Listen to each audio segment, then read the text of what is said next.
February's webinar, A Process Model for Deafblind Interpreting. We're very excited to see all of you here and the large amount of interest in this webinar. I'm going to start off by taking care of some housekeeping items.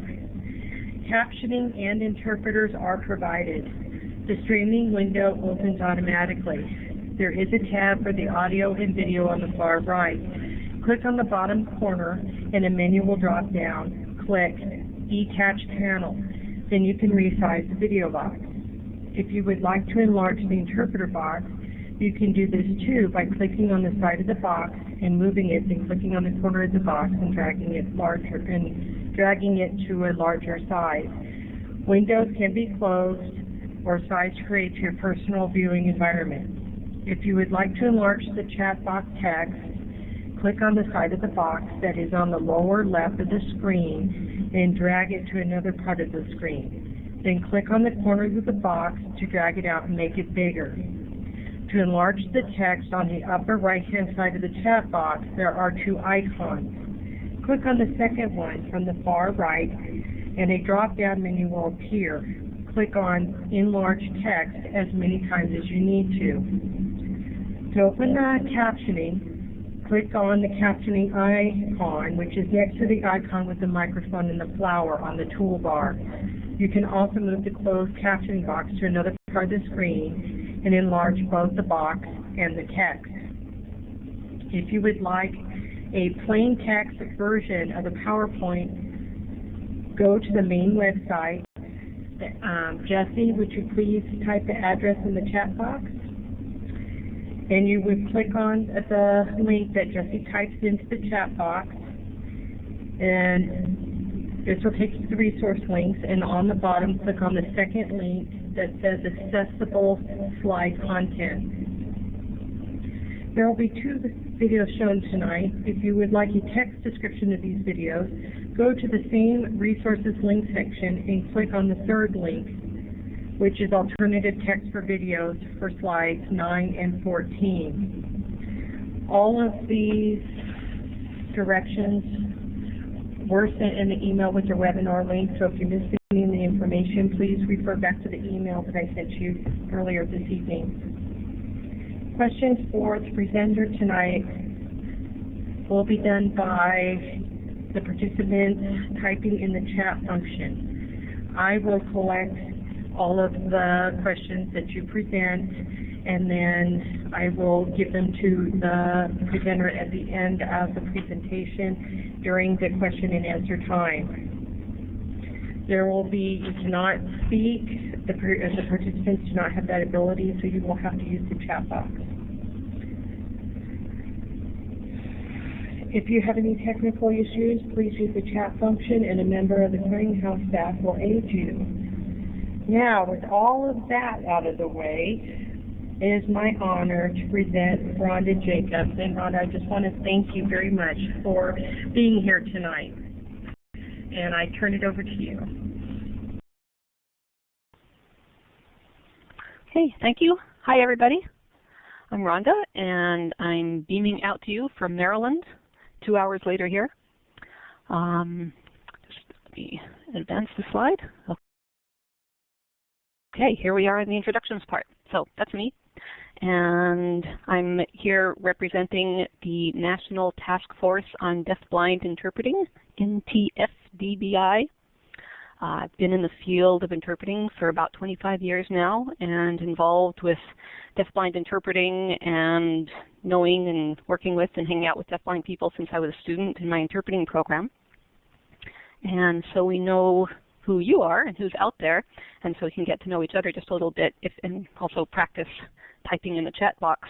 If you can type into the chat box where you are, where you're located, and what you do in the field, if you're an interpreter or educator or anything else. Okay, go.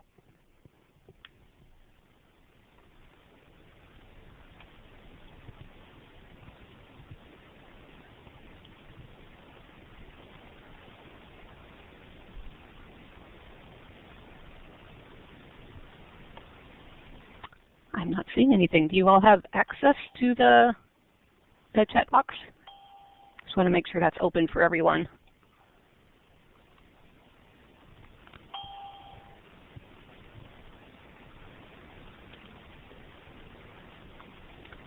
Jesse, is that box open for access to the participants? Oh, there you are. Okay. Oh, good.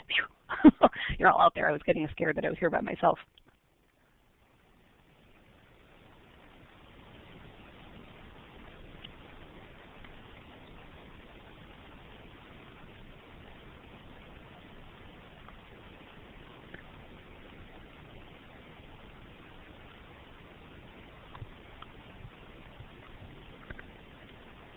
Okay, from all over the place, lots of working interpreters, students,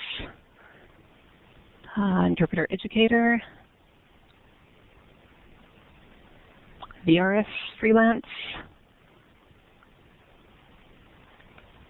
educational interpreters, assistant faculty, community interpreters, mentors. Okay, good. So, well, welcome. Nice to have you all here. And now you know where the chat box is and how to use it, because we're going to be using it a lot, because I like this to be an interactive sort of thing, so I won't be talking at you too much. So hopefully we can go back and forth a lot. So keep your fingers on the keypad so we can do this a lot. Okay, let's get started here. Okay, process models. So this presentation is about process models. And to start out, I would like to know how many of you are familiar with process models and which ones. If you can type that into the box, there's a number of them out there. But just want to get a sense of if this is something that you're all very familiar with, or if it's new to you, or what.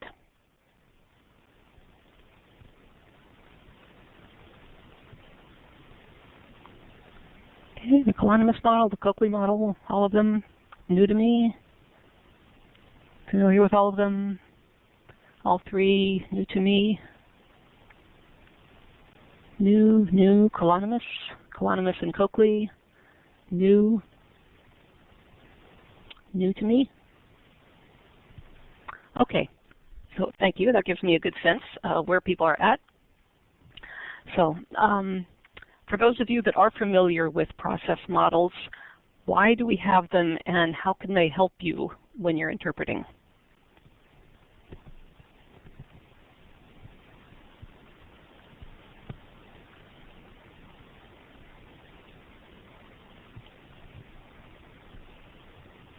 Harder question. I'll give you a minute here. Oh, I'm sorry. The question was, for those of you that are familiar with process models, why do we have them and how can they help you? Does that make sense? To analyze our work, see where breakdowns occur. Okay. Models are the most help for those who develop them. All right. Processing.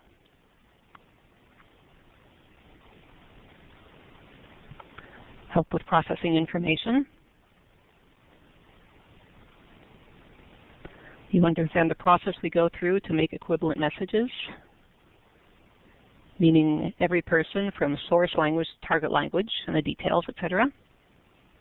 Models also for how to remember and plan. Amen, Rebecca, to have a framework and structure to work from. Oh, hi, Paul. Nice to see you here.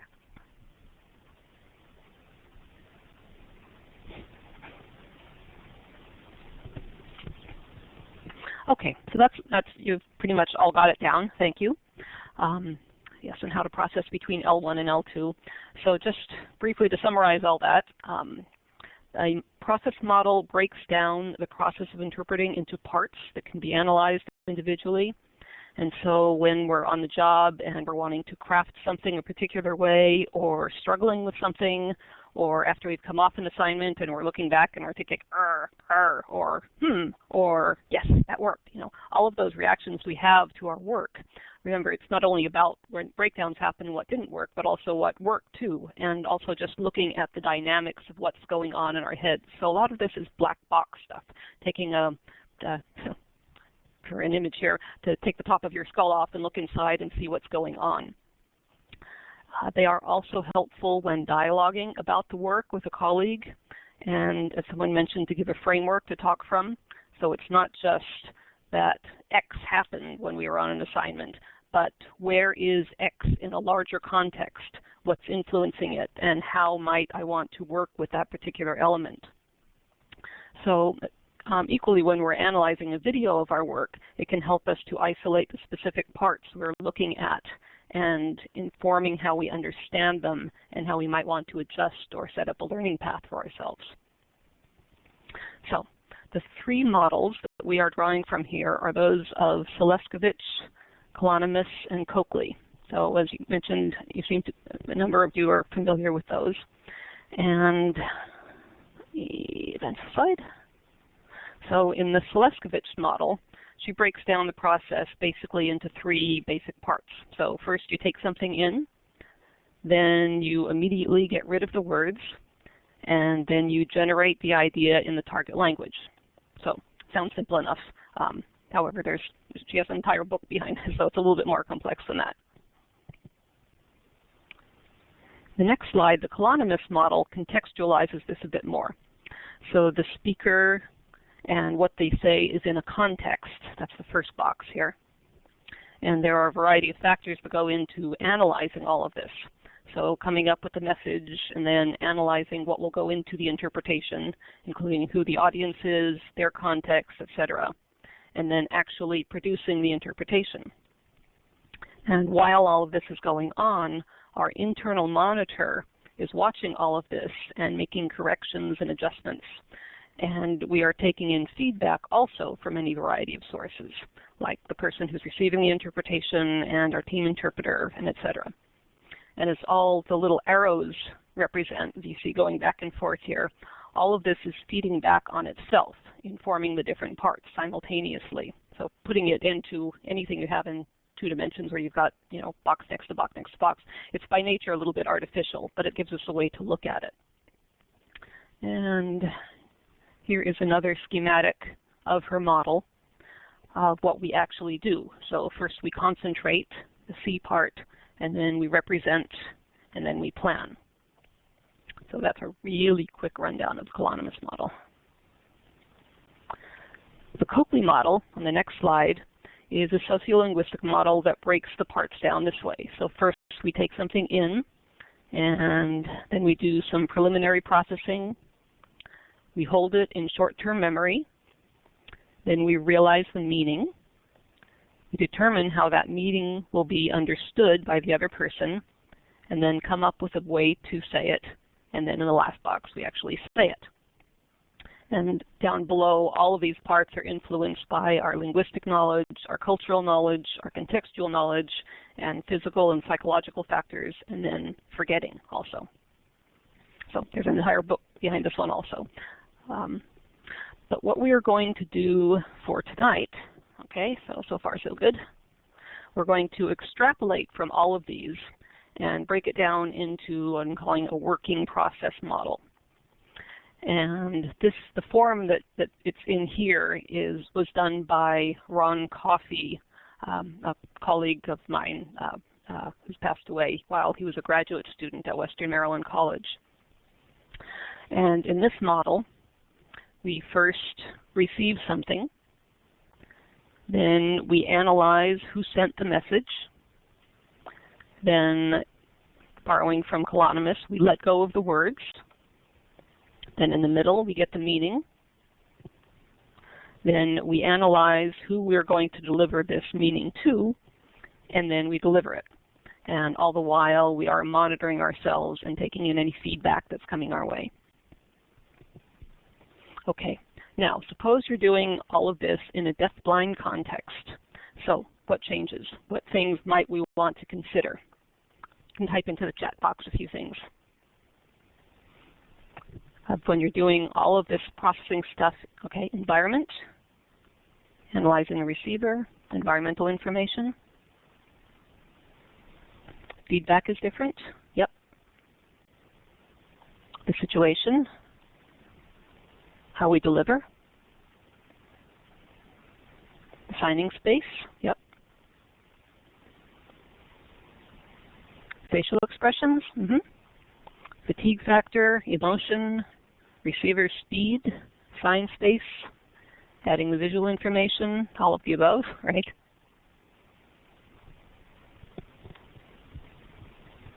Reception skills, and juggling all of that. Yes, juggling. Sharing info about what's going on in the environment around you, their type of vision loss. Good.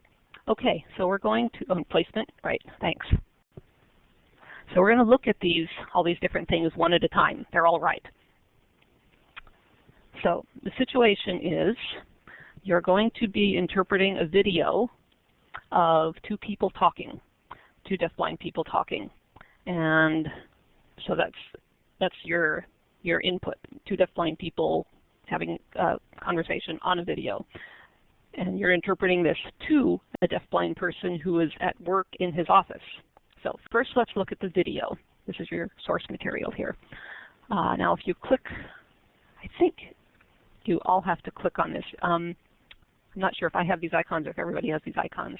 Up on the upper left-hand portion of where the slide is, you should have 3 boxes. If you click on the third one, or maybe I just click on that. If you don't have those boxes, then I'll just click on that.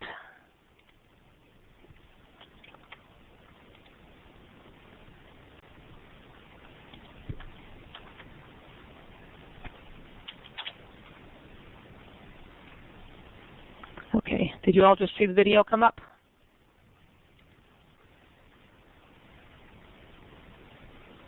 Okay, good. So now you have to click on, you'll have to watch it on your own, and so you each have to click on the play button and watch just the first 2 minutes of it.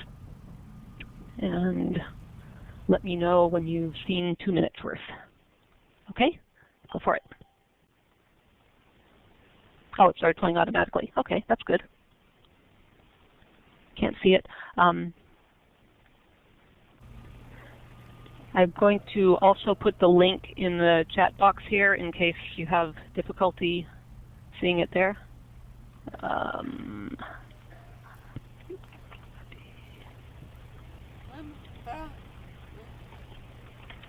Okay. There's the link again in case you need it separately.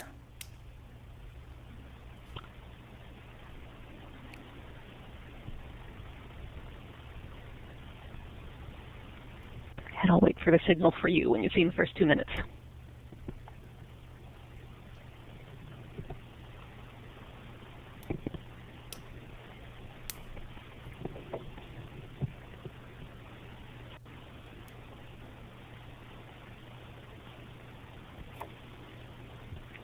And again, if anyone is using a screen reader, there's a description in plain text version on the main web page that Jesse typed in earlier.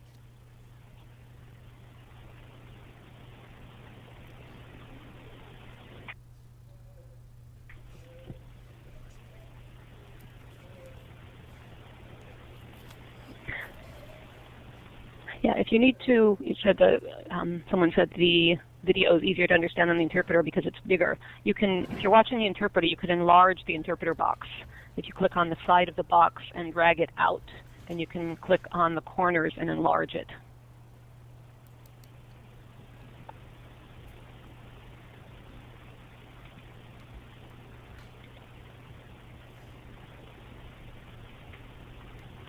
If it's stuck, it might be buffering, so you might have to wait a minute for it to start again.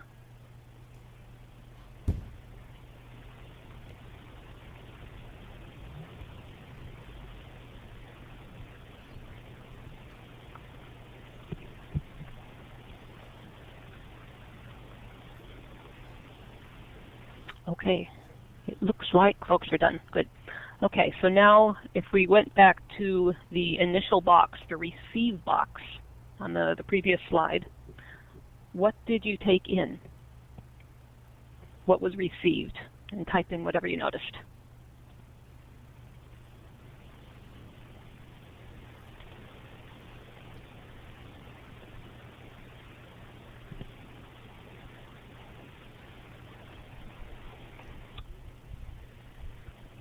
His hand on her arm, not on her hands. Okay. Tactile signing. Yes, never seen that before. Okay? He was tracking, right? That's called tracking rather than tactile signing. He was only using one hand.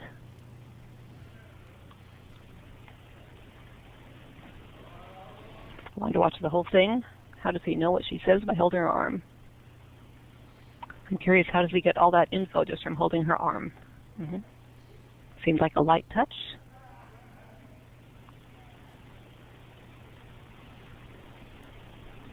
Are they both deafblind? Yes, they are both deafblind.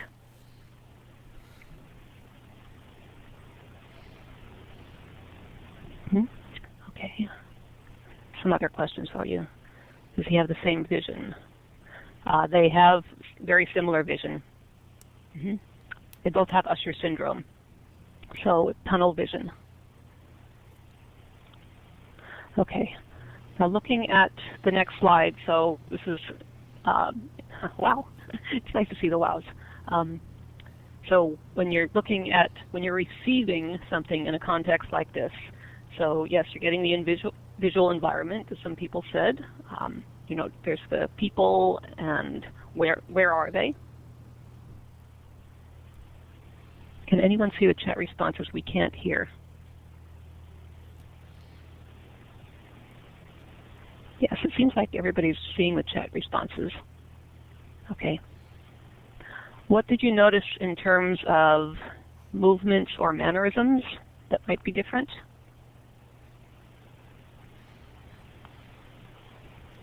Anything about identification of who is there? Directionality, who's speaking to whom? Any information that you saw about taps, right? Facial information that might show affect or mood or subtleties. And also just the speaker input. What was she actually saying? Or what did you notice about her signing? It's going by very quickly here. Slower pace, okay. It's much bigger. Taps for turn taking, a bit of protactile. Classifiers. Anything about her language that you noticed that might have been different? ASL and international sign, right? She was using some international sign. It was slower. You watch again. If you come to the online learning community that follows this, you'll get to watch it again. Or you can watch it on your own anyway. A subtle shift from her when talking to him as opposed to the audience. Okay.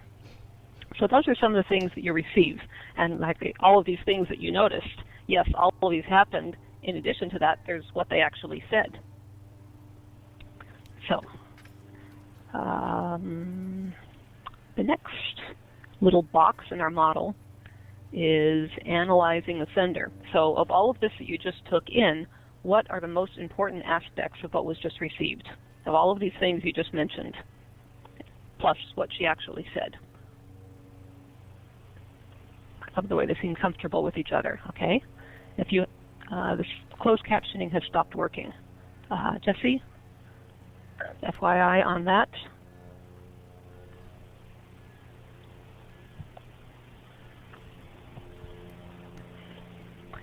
Okay, of all of the things that you just listed out of what happened, what do you think would be maybe the couple of most important aspects?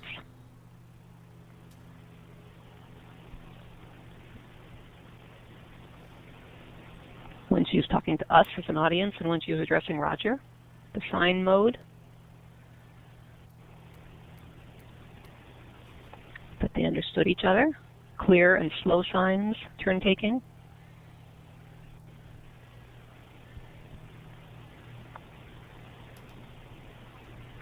Okay, so when we're going through this process and we're having to decide what we want to relay to the person on the receiving end, this is one of the first things we want to look at. We just took in all of this stuff, so analyzing of all of these things that just happened, how do we pick and choose what we want to actually convey?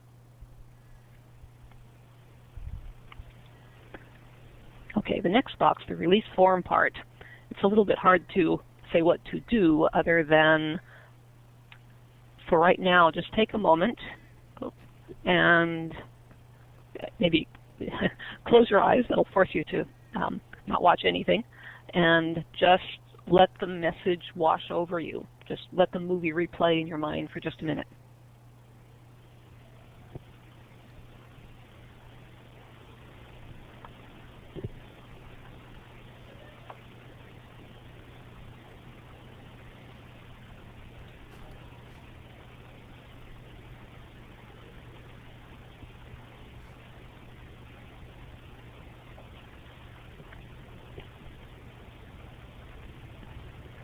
Okay, that's the release form part. That's where you give yourself enough time to forget the actual signs that might have been used, the actual structure that might have come in, but just to kind of take it in and absorb it.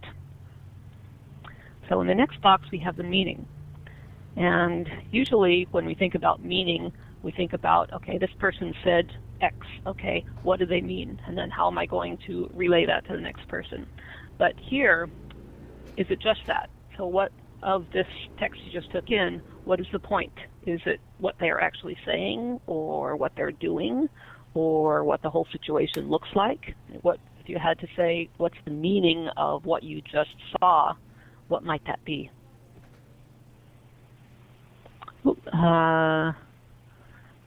Please bring down the camera or raise the interpreter. The interpreter is a little bit low on the screen.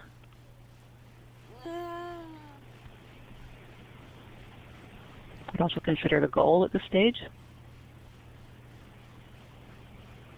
to give information. So we get past the words and focus on the meaning. Okay, what do you think the meaning is here? It says introduction.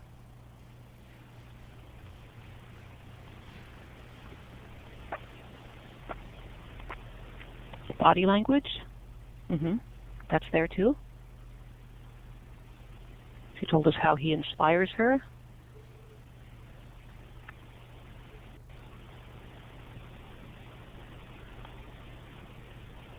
That there's a wonderful camp experience this week, and they hate to leave to share the story of his experience. Okay, all of these things come into play, and they're all part of it.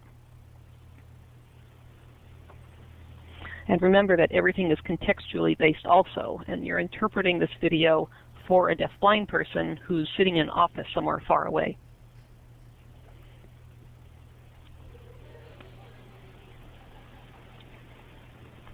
Okay, now we're going to get to the receiver, because the meaning is also going to be informed by who is receiving it. So when you're trying to figure out, okay, what was the meaning here? Is it just what you took in?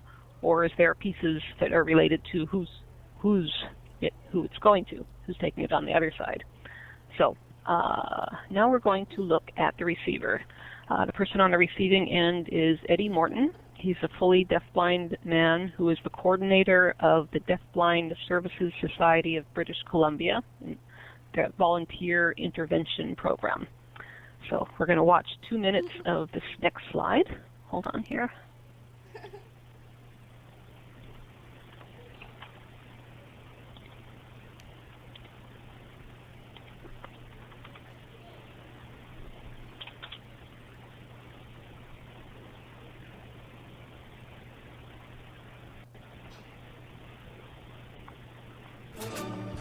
Okay, so this is Eddie Morton, and you can push play, and again, watch the first 2 minutes, and let me know when you're done.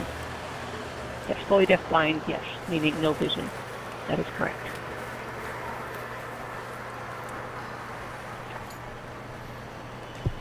Okay, perfect.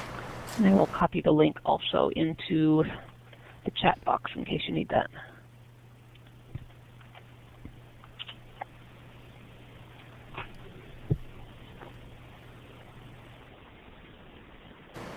So, Eddie? Yes. Hi, nice to meet you, Eddie. All the best. So, Same to you. So, tell me about Eddie. What do you do?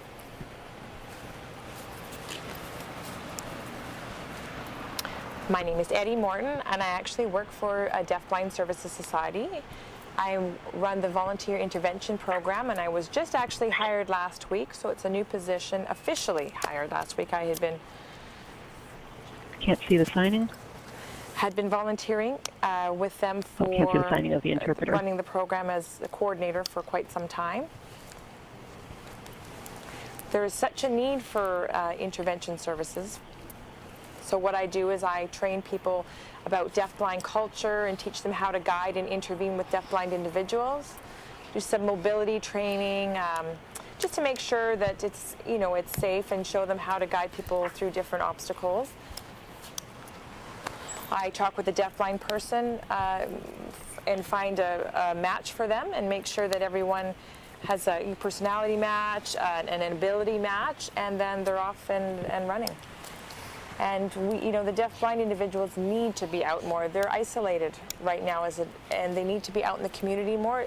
But independently, it can often be unsafe for them. The vision is challenged. They're not able to see. They're not able to go out and do the everyday basic things: shopping, go to the bank, do their basic needs. So an intervener will often pick them up or meet them at locations, do their errands, and then drop them off, or then they just part after they've done their service. What are some of the challenges of being deafblind?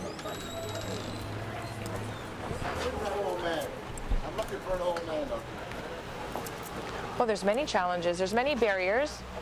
Obviously communication, because most people do not know sign language, and that is a communication barrier, and that's a very big challenge for us. Vision is hard. It's hard for us to see. It's hard for us to read things because we're not able.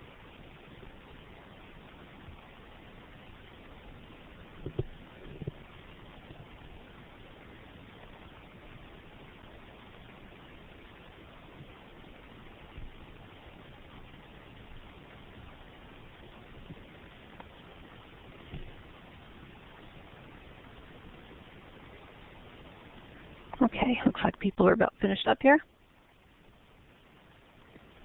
So if we go into the next box to analyze the receiver, what did you notice about Eddie? Where is he? How is he dressed? What or where can he see, if anything? What would he need to know in order to make the video that you just watched make sense? He was dressed professionally. Formal and educated. Nice suit. Yep.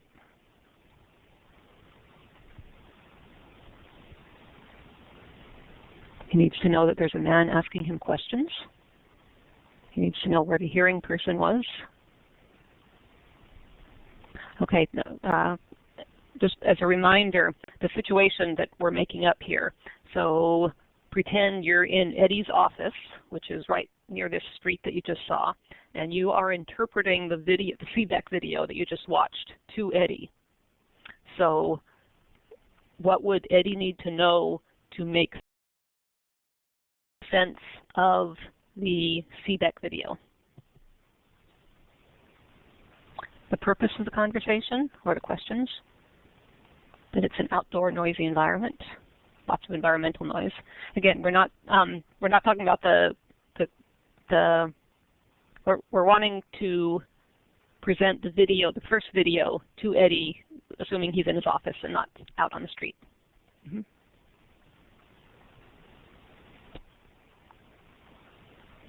Who the person is, and if it's an interview, and for what.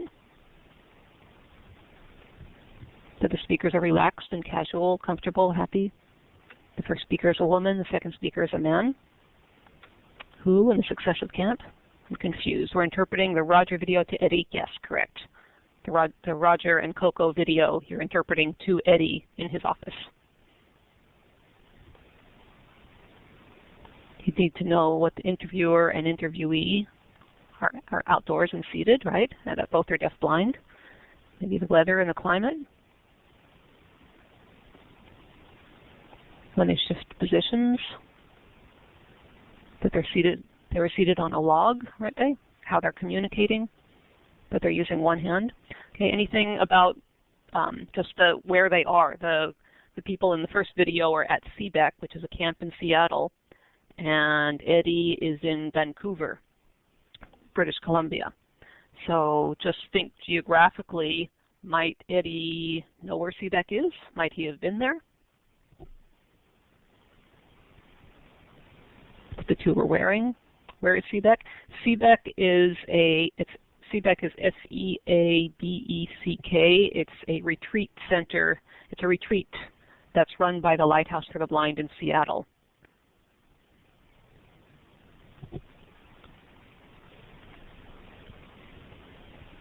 Yeah, so it's south of him, so he might have been there. The age of the two people. Right. So all of these things are things we want to think about the person on the receiving end to know what they might need to know or want to know to make sense of the message. So if he's located just a couple of hours north of Seattle, then maybe he's been there, so that would be an important thing for him to know about the first video. Okay. And anything else we might know about him, his language, his personal things that you might know, any interests that he's have, all this can inform the meaning that you take from the source. Okay, now we get to the even bigger part. So now we're going to add form. So usually when people think about deafblind interpreting, they think about the modifications that need to be made linguistically for the person to understand the language part. Now remember, all the parts that we've already talked about have already happened, and now as part of your interpretation. So now we're just getting to the final stage of your interpretation, which is putting on the language part. And this is the part where a fair amount of research has been done. So this section of the model is informed by research, and it's meant to be, the model altogether is meant to be a living model. So as more research becomes available, it can be added in.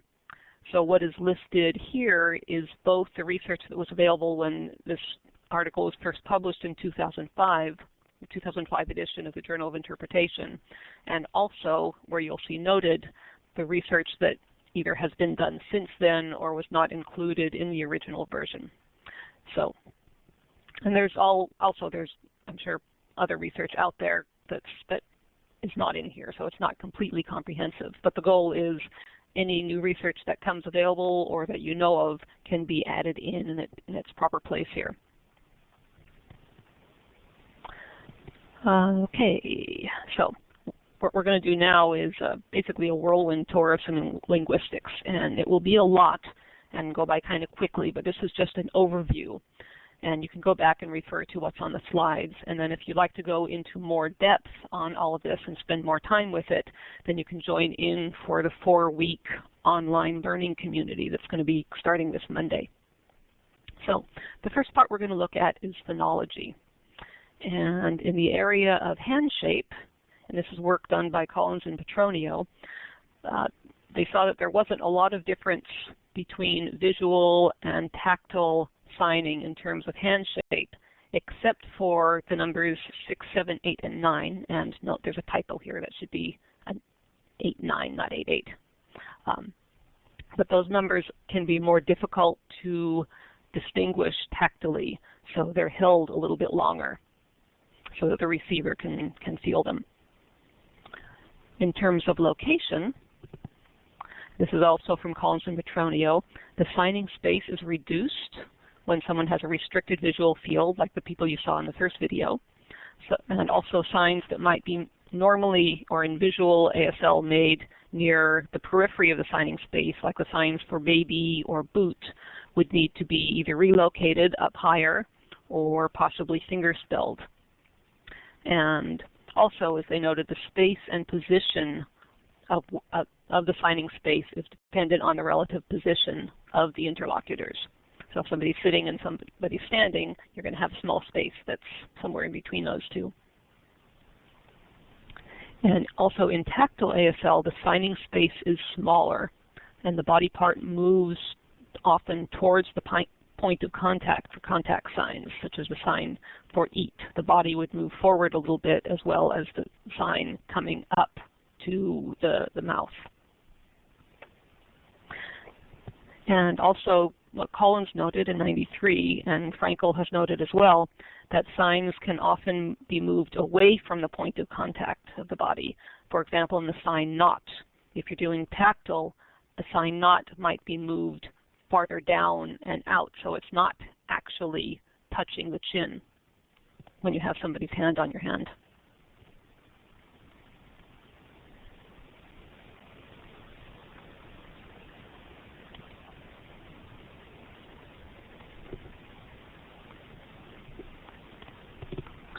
According to Petronio and Dively, the locations of the signs yes and no can be used to show constructed action or role shifting. And the Petronio and Dively work has been done since the journal was published. But what they noticed just in watching a lot of people communicate using tactile ASL, they noticed that there was a lot more use of the terms yes and no. So they took a bit closer look at this to see when and why, and was it really the case that people were using yes and no more. And they found 12 different ways that people were using yes and no, and different variations that were used during tactile ASL. In terms of orientation, according to Collins and Petronio, there are shifts that are due to phonological constraints of the preceding and following signs, also to tactile constraints, and shifts due to both phonological and tactile constraints. And an example of this would be the sign walk, if you're using an inverted V hand shape to walk forward. So you can all try this now. Put your own hand on your signing hand. So your receiving hand is on your signing hand, just so you can get a feel for it. And make the sign walk forward, and then turn, if you're right-handed, turn to the left. So if somebody's hand is on your hand, put your hand on your hand and walk forward, and then turn left, what happens? Does your whole arm have to shift like that, like you're seeing the interpreter doing right now? A way to make that so the receiver's hand can stay in contact is, instead of shifting your arm to walk left, you would twist your hand to the right, so you're signing sideways. And I'll let the interpreter demonstrate that. So if your hand were to twist right, so your palm orientation becomes left, then the person is able to maintain contact with your hand without both of you having to twist your whole arm around to pivot the wrist, right? Pivot the wrist to the right. Okay.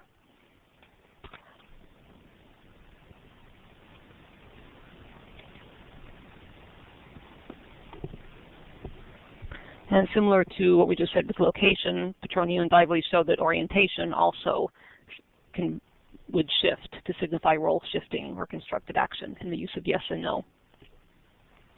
In terms of movement, Collins and Petronio noted a shorter movement path in tactile ASL because the signing space is smaller. And also Collins noted that a forward movement away from the signer's body could be used to indicate a yes-no question. For example, if the statement or question is, are you married? That would be signed, moving the sign married out, moving the sign outward as you're signing married, which takes the place of the raised eyebrow. This was also shown later in 2004 by Collins with the sign finish. So if you're saying, are you finished? If that is made more forward and with a sharper movement and a hold at the end, that is showing that it's a question. Collins also noted that there's a longer and slower movement path for some of the signs. For example, later or sometimes.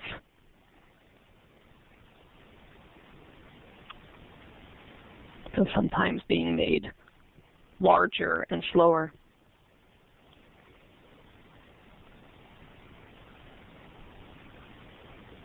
Petronio in 1988 noticed that there are modifications made for two-handed signs that signs like candle or freshman or listing on fingers need to be modified in some way or another, because if somebody is receiving one-handed tactily, they're otherwise not going to notice when you're signing, say, listing on fingers, it comes off as 1, 1, 1, 1, 1, 1, 1. So something has to be done, 1, 2, 3, or some other way of indicating that a listing is being done. There's also variations in yes and no, which are shown by Petronio and Dively, that show affect, including the size of the movement arc when you're signing yes, or the speed of articulation, muscle tension, and also a greater number of repetitions in the signs yes and no.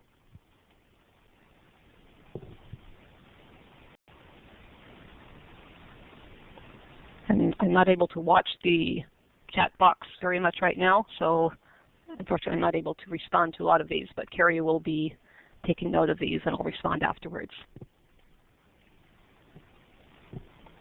In 2004, Collins showed that there's more variation in prolonged holds and tenseness, such as signs like still or strong or none, that would be done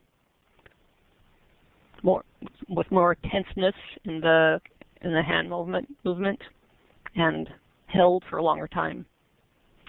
And also an extended location. For example, the sign interesting can be done farther out from the body. And also redundancy, such as if you want to say something happened 2 years ago, 2. So when you say 2 years ago, the person might not catch that there are the 2 that's going back. So the 2 might be added on the end. So 2 years ago, 2.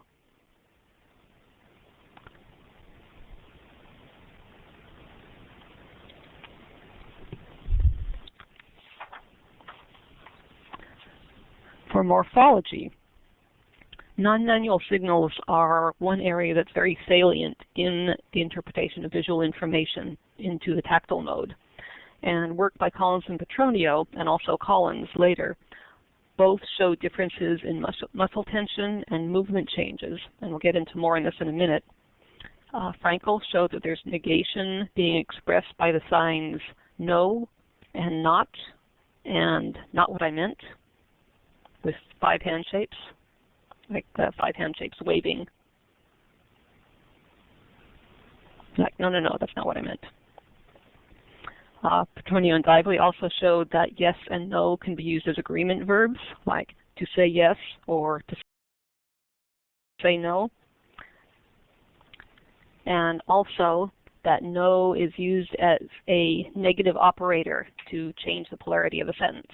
So, I go store, no.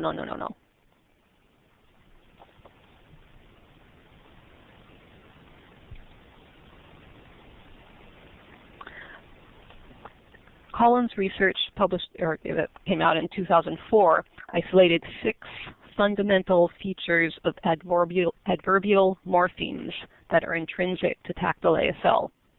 These being manner and degree, which is often shown with a quick tense movement and a final hold, such as in the sign strong, or tense and hold, as in the sign none. And like we just talked about, signs made away from the chest, an extended distance that include more tenseness and holding, like an interesting, and then pushing forward, like we already talked about as well. In terms of time, like what we just talked about, 2 years ago, 2.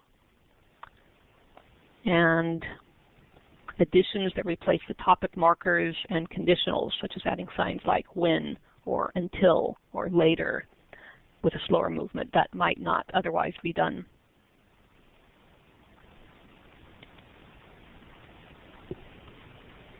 Duration. There's more tenseness and holding, and these can replace conditionals. For example, using the sign still, or in the sign up till now, that might be a larger and more pronounced arc. Frequency. There can be larger and slower movements, as we already mentioned, with the sign sometimes. and additional repetitions to show frequency or regularity. For example, if you normally want to say, oh, this happens every 2 weeks, you might do that, do the sign every 2 weeks twice. But if you're wanting to show that there's regularity to that, you might have a lip protrusion in your non-manual signal that, oh, this happens every 2 weeks with your lip protruding. But if somebody doesn't have access to that non-manual signal, there might be an additional time that it's done. So it might be done, the sign might be made 3 times. So every 2 weeks, done 3 times.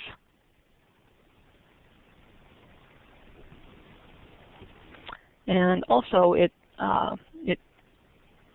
his work showed an additional feature of purpose, that there can be an additional word put in, such as the word for, that might replace eyebrow races or possessives. And place, position, and direction, that could be faster and tenser at the end of the sentence that replaces WH questions. For example, the sign where, or a sign from that might replace eye gaze. And he summarizes saying that the use of an additional signed word in order to make the context clear and redundancy in the content is a way of reducing ambiguity.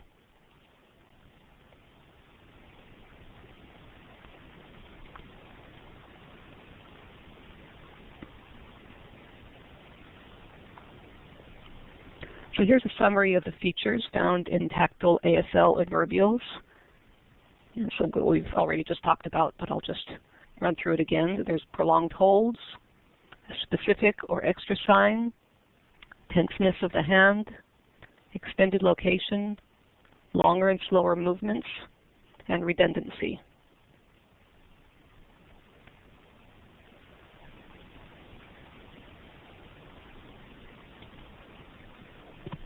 In the category of syntax, Collins and Petronio, and also Collins, showed the addition of overt WH question signs, and Collins and Petronio showed the addition of the question marker sign at the end of sentences. Stefan noted an increase in subject, verb, object, word order, and both Stefan and Collins and Petronio showed an initial use sign to indicate a question to the receiver. So the sentence started out with you. So the person, because normally this might be done just by looking at a person. When you look at somebody, they know you're asking a question to them. But if the person doesn't see that you're looking at them, to sign you first to say, oh, by the way, you, I'm going to ask a question to you now. Quinto Pozos found something similar in constructed action of narration of stories, of narratives. And also, Petronio, Stefan, and Frankel all noted the head shake that gets transferred to the sign not. And both Stefan and Collins showed non-manual markers expressed as manual signs.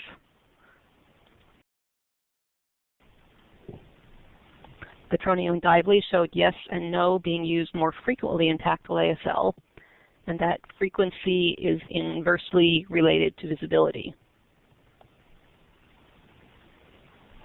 So the less someone sees, the more often they will make the signs yes and no. They compared tactile ASL users to visual ASL, both directly one-on-one to a person and to a group of people using visual ASL. And when there's a group of people, there would be more use of yes and no, because people sitting around in a group don't have, you're often getting things through peripheral vision, so you won't necessarily see the head nod as much, so there was more addition of yes and no. And then comparing that with people who are receiving tactilely, since there's no visual access at all, then there would be an even greater number of yes and no. And that yes and no are often done at the end of sentences to show further confirmation or negation. And also yes occurring before a verb or predicate. This was more rare, but it would come up in sentences like, I yes hear that, or finger spelling someone's name pointing to that person and saying, yes, several times, yes, have.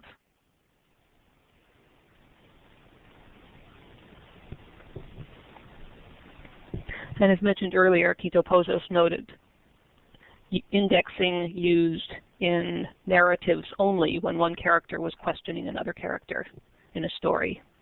But when they were when someone would normally point to a third person, they used other methods for that.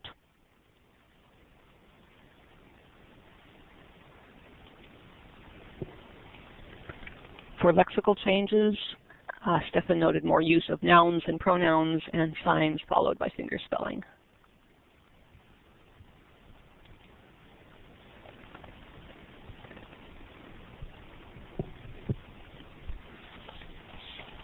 Okay, so those are all the considerations, or at least some of them, for modifications to signing. Again, this is just a cursory overview, and note that also in a lot of this research it was done with case studies, so just conversation between two people or two interpreters working with one deafblind person. So, so it's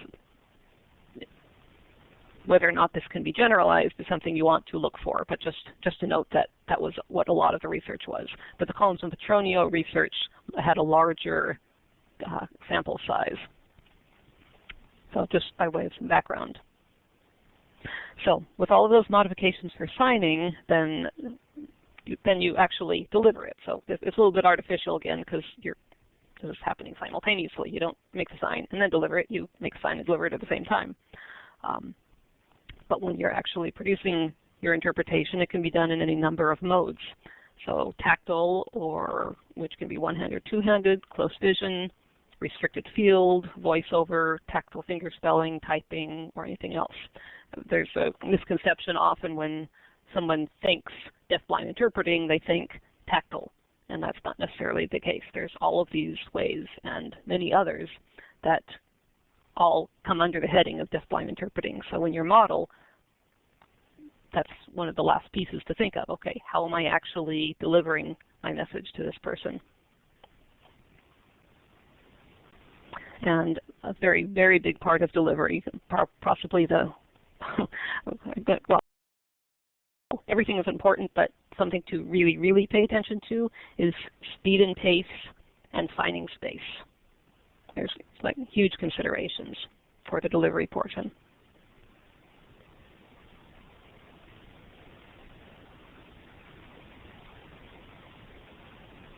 Yeah, distance would be restricted field, yes. Okay, so while all of this is going on, remember back in the first slides we had those arrows going in all the different directions. So all of this is happening inside our head and in the final stage coming out our hands. And while all this is going on, we are monitoring what we're doing. So we're watching this entire process at work to see where we might need to back up or redo something or where something might have broken down. So some questions to ask ourselves then might be, am I aware of all of the elements that I am processing? Like all these slides I've done so far, am I consciously aware of doing all of these things? And am I making conscious decisions? And did my process break down anywhere? And am I observing signs of comprehension or lack thereof from the person with whom I'm working?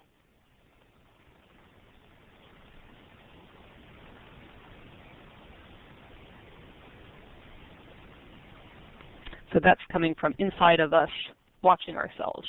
Now, the feedback part is what we're seeing come back. And this is an area where there's been some research on tactile signing that's revealed some interesting methods of back channeling. So back channeling being when somebody says, oh, right, I see, oh, you know, laughing, all of that.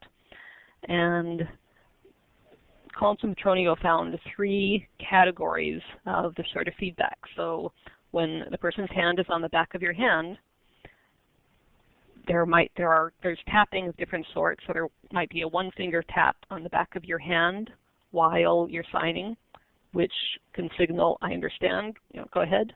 Or a 4-finger tap on the back of your hand, which indicates, oh, okay, or oh, I see, or agreement. There's also a tactile nod, where the receiver, whose hand is on the back of your hand, might raise and lower the signer's hand, kind of saying yes by raising and lowering it.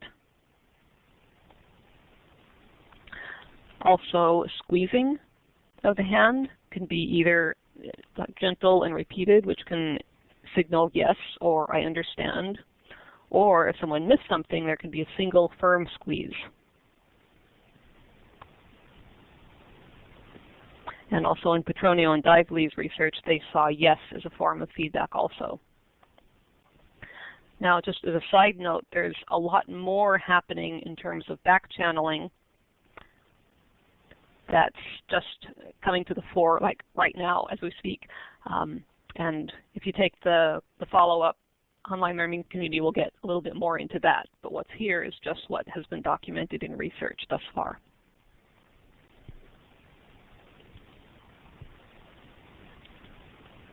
So here are the references. So if you want to look any of this up, it's all there.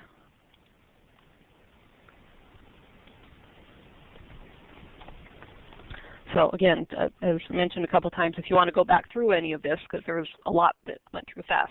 So if you want to go back through it at a slower pace and be able to digest and practice, there's going to be a 4-week online learning community that starts this Monday and going through March 22nd.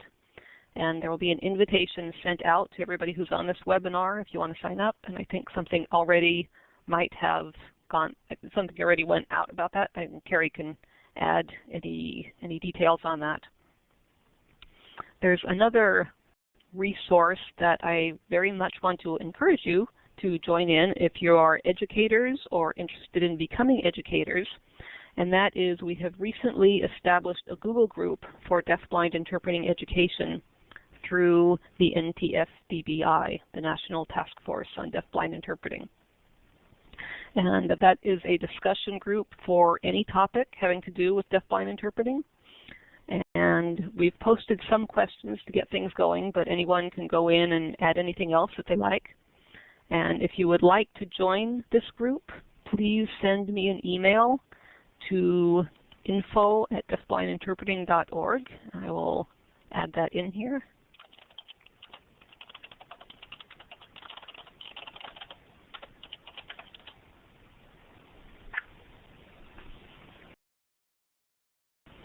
So you can just send me an email there and ask to join the Google group on deafblind interpreting education.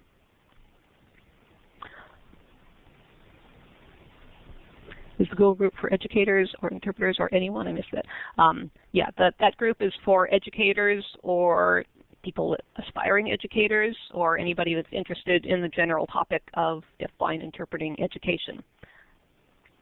We also have the NTF-DBI has an email list, a distribution list.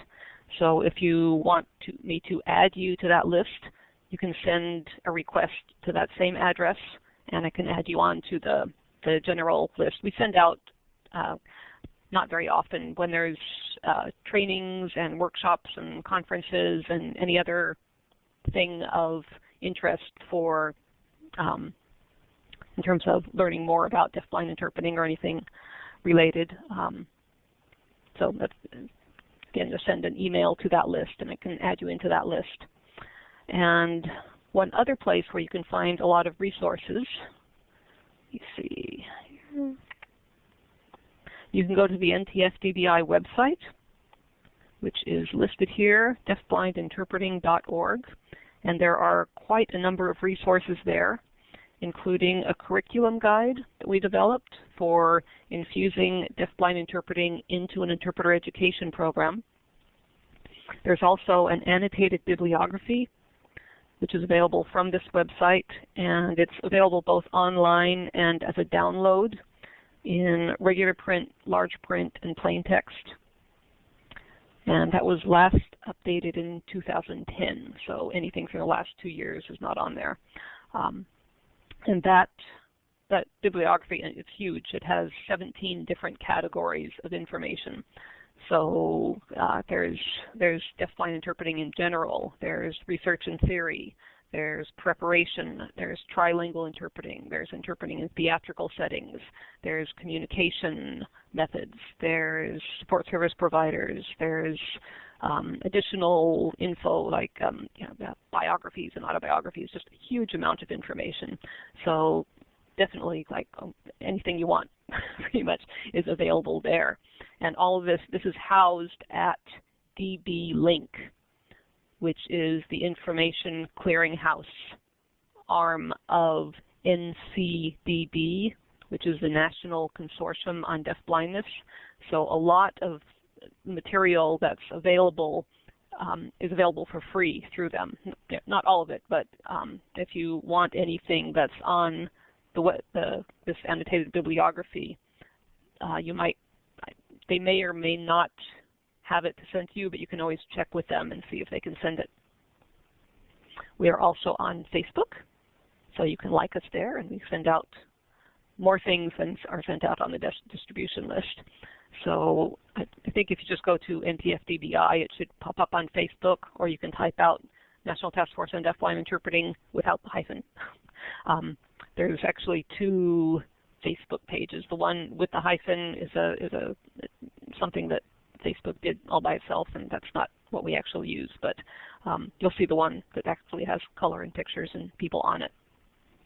And we also are on LinkedIn, so you can join us there too.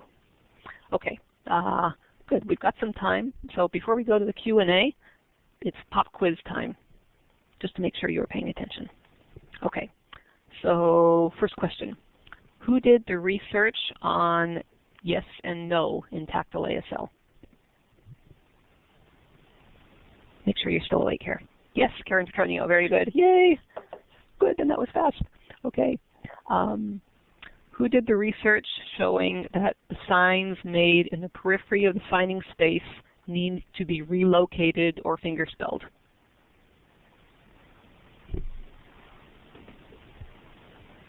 I remember last name, Petronio? Collins? Okay, you're both right. It was Petronio and Collins.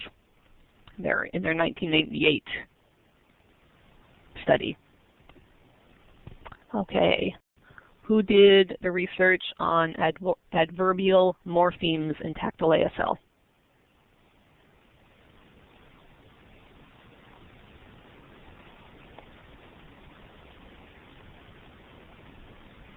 Collins. Right, correct. Okay. Now, what are some modifications that can be made to adverbs to aid in comprehension?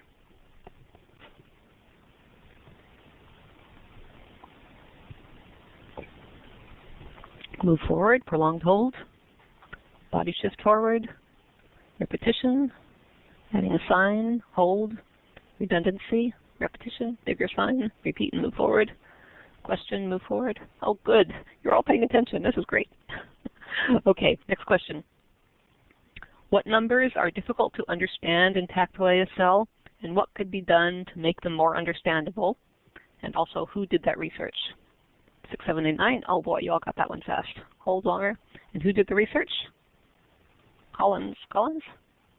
Yes, good. Okay, you all pass.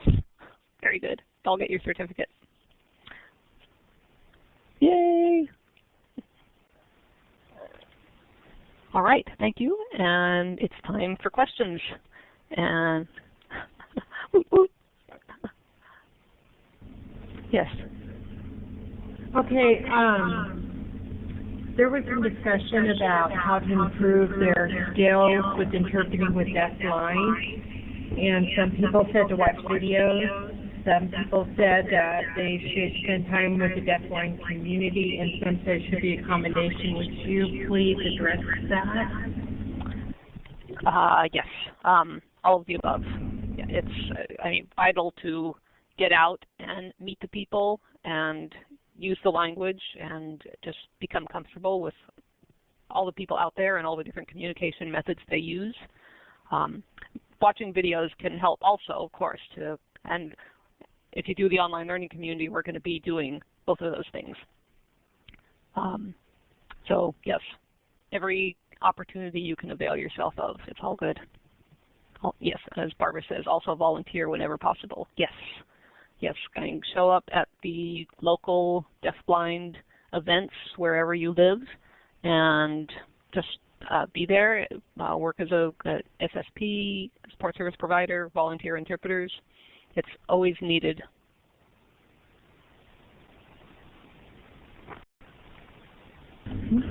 Okay. Kayla also asked, are there differences in the way you sign the deaf blind like there is with a deaf person? This is regarding the yes/no questions and the placement. Is there a difference between visual and tactile ASL? You're asking for yes and no? Is that the question? Kayla says yes.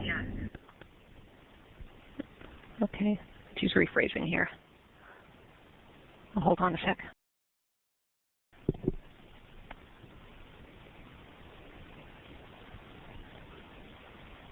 The class going on for the next couple of weeks. How do we sign? Is an echo?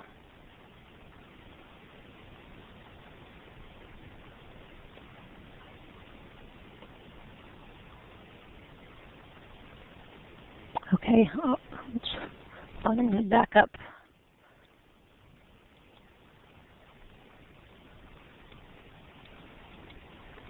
Who Kayla was going to rephrase. I'm going to look down for Kayla's rephrase first, and then I'll go back up to Paul's question.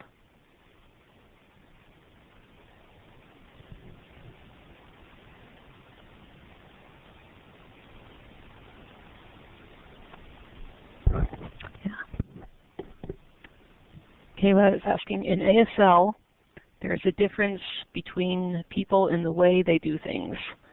I guess I don't know how to form this question well. Do deafblind people have different ways of negating or affirming things?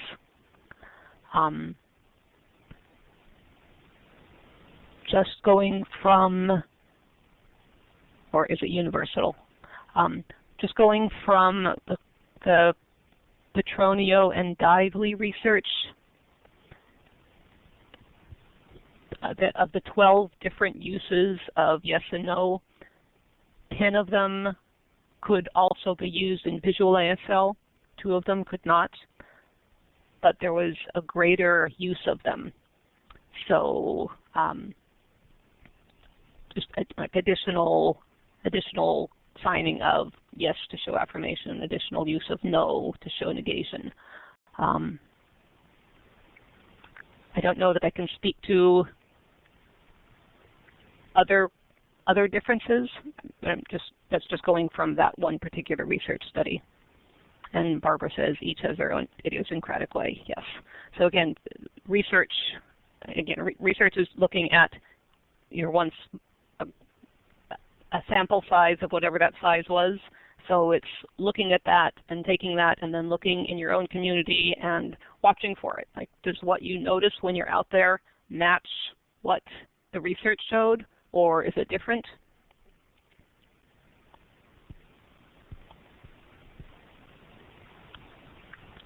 And let me back up here a little bit.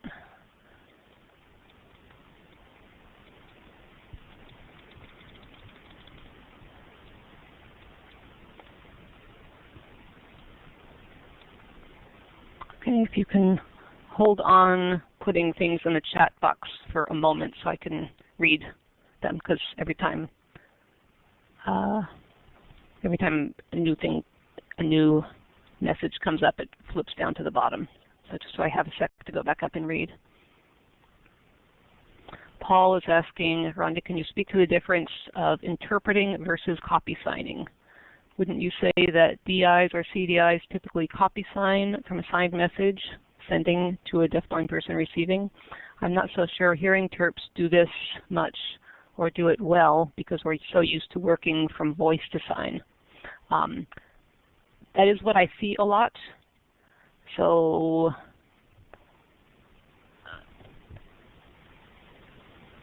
I'm not sure how to answer that more,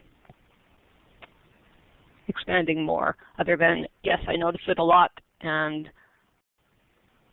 I would like to see more processing happen often.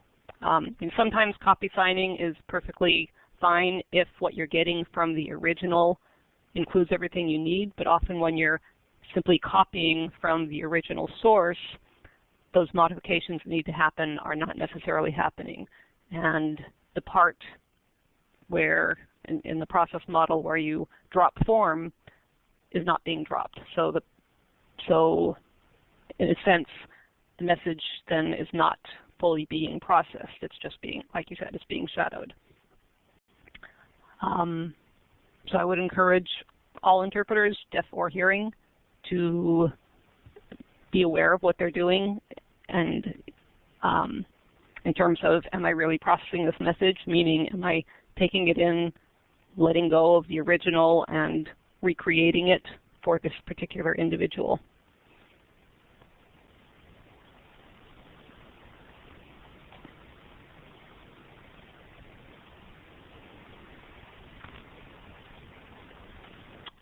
Looking back here.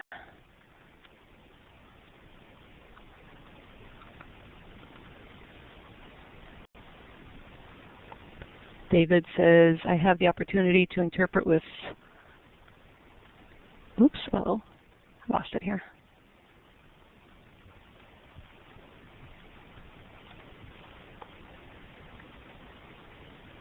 Interpret with a deaf-blind field for 30 years, client-specific, and am able to modify to match their processes. I'm also a lefty and had to switch to the right hand.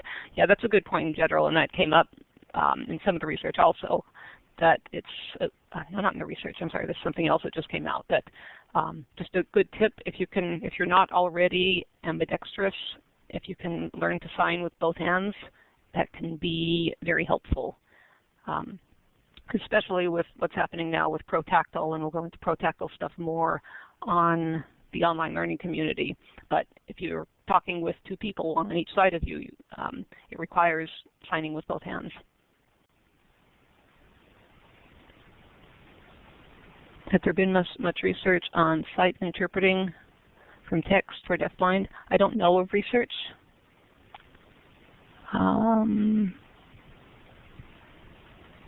When it comes to finger spelling, what is the proper way? Did they put their hands on the front or back of yours? Happens all different ways. David says birdcage. Birdcage is one possibility where the person's hand is on the front of your hand. Sometimes it's on the side. When you're talking with somebody, they will adjust to you. So just kind of go with the flow, and a person will do what they need to do. Barbara, yes, each deafblind person has their own preference, right?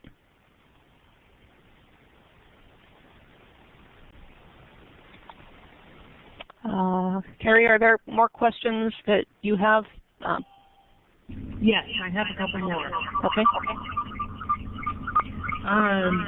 Conversing with the deafblind is fine during interpreting, but there are issues with the modifications and interpreting the information without falling behind. That was a discussion. Could you address that? Oops, I'm sorry, there are issues with what? I missed a piece of that in the middle. When they converse with deafblind, everything works out with the modifications. However, when they're using the modifications in interpreting, then keeping up with the information being presented is a problem, and they fall behind. It was a discussion between several participants. Can you address how they might be able to better keep up in interpreting with the information and not fall behind as they use the modifications? Yeah, this goes back to the portion of the process model. Oh, Carrie, could you kind of turn your microphone off? Okay, this goes back to the portion of the process model of the meaning part where you're analyzing for salience, and there's a lot happening. You know, there's the actual message of what somebody said, which you want to get the message across, and then there's all this other stuff happening. And well, how much do you put in the given time you have? So that's where you have to be an editor and analyze, you know, what's most important here? Is it what the person said, or is it that somebody's just trying to be friendly, or is it that this person is angry? Or I mean, there's a lot of picking and choosing to decide what to convey to this person. And what is that person interested in? Or, what is the person's goal in being in that situation? What might they want to know here? Why are they here? So all of that. And again, this is where the process model that's presented here comes in handy, of giving you a way to just isolate this part. Okay, there's too much coming in for me to get it all out. I'm behind. There's a lot of stuff happening here. So rather than saying, what do I do here? Go down, which box is creating the struggle for you, and how can I isolate which little section is presenting the problem, and then giving you some questions under that box of how can I make this work, of figuring out what's most important, or figuring out, just giving you some questions to frame what you might want to do in that situation. I don't know, does that help?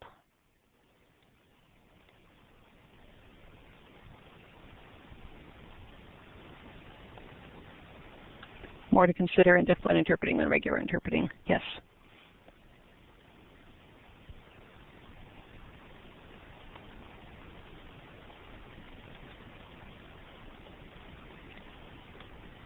Okay, Carrie, other questions? I have one more that was presented by David.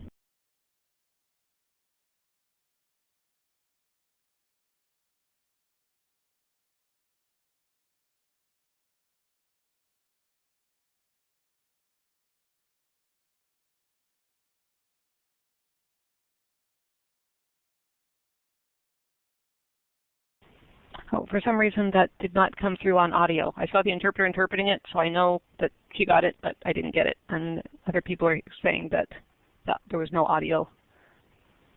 If you could repeat that, Carrie, please.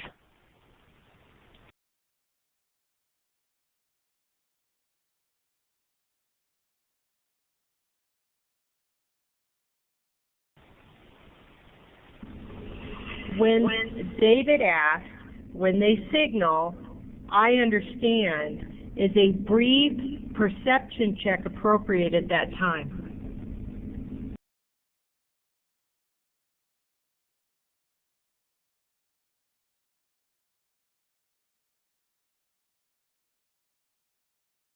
I'm just wanting to make sure I'm understanding correctly. So you're asking, when the person breathes and takes a pause, is that a good time to ask if they're following?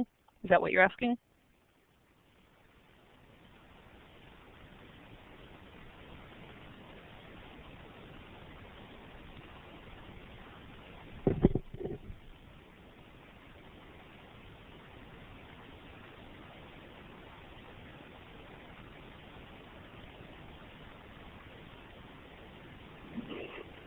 David had asked that question, so I'm hoping he will jump in and clarify what he was asking.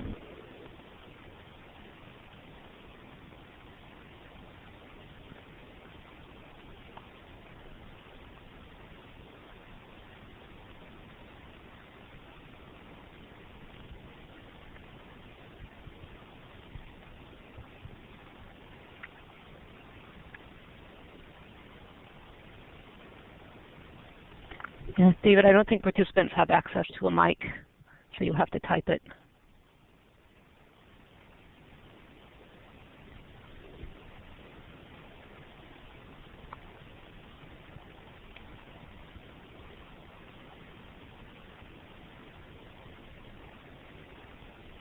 To answer Claudette, if technological advancements like the deafblind communicator will be helpful to deafblind people or a hindrance, it seems like it can only be a help, and that's just my outside perspective.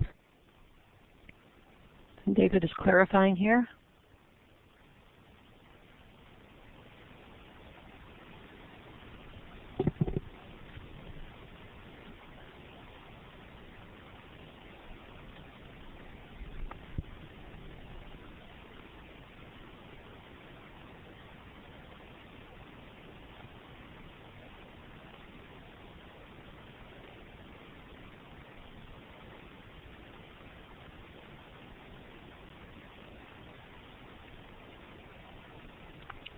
Okay, so David is clarifying, if you know your client, you get the subtle clues that they understand. If not, they may say, I understand, but do they really, and how can you check to make sure?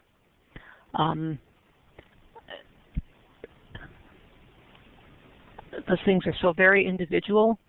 I don't know that I can give a blanket answer for that, other than it depends on the relationship between yourself and the person, and the trust, and reading their signals, and having clear and open communication.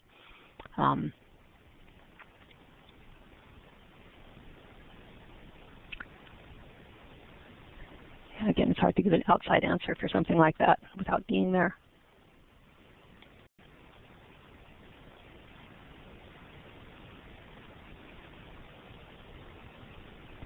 Barbara answers when they answer questions to the point, when they participate in the discussion.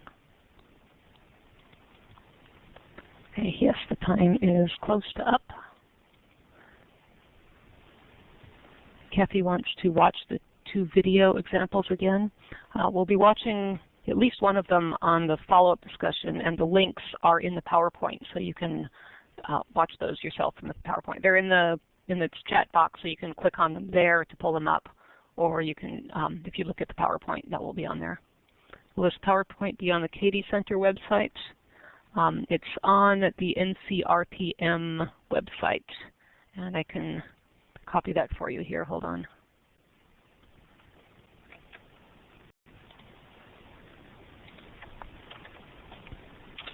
Okay, if you go to that website and go to the bottom where it says resource links, the PowerPoint is down there. Okay, Carrie, anything else?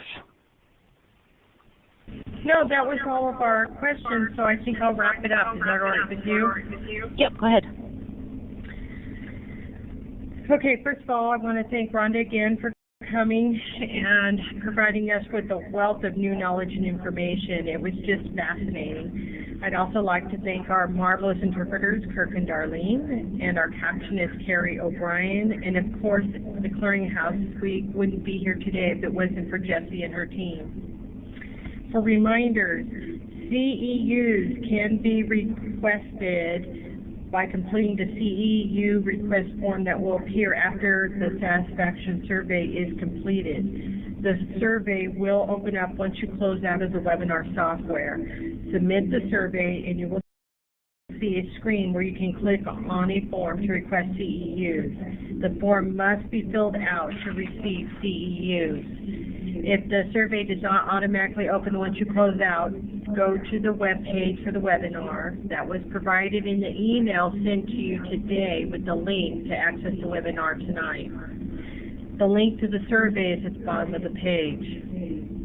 A group sign-in sheet was attached to the email that was sent to you. If you watched in a group of individuals, please have everyone sign in and then submit the form. CEUs will be awarded via the sign-in sheet or the survey. Please encourage everyone to complete the survey. And as Rhonda has mentioned several times, the listserv will begin on Monday, and it provides an opportunity to explore this topic more in depth. There's information on the email that was sent to you today, but please also look out for the email that will be sent out tomorrow. And that's about all I have. Thank you so much for coming, and we hope that you will come to our next webinar, which will also be on Deafblind, but I don't have the details yet, so please keep an eye on your email box, as I will be sending details for that soon. Thank you very much. Okay. Thank you, everybody.